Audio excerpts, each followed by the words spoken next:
Here's how easy it is to remove unwanted sounds from videos on your Samsung Galaxy S26. First, find a video with a lot of background noise that you want to remove.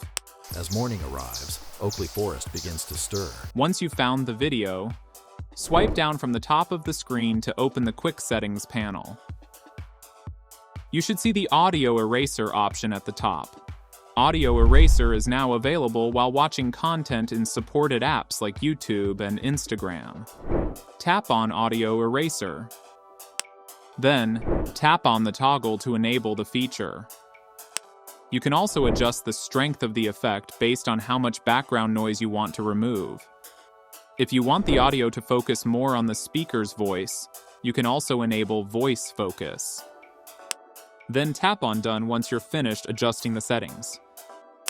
Now go back to the video and play it again. As morning arrives, Oakley Forest begins to stir. You should notice that much of the background noise has been reduced, making the voice easier to hear.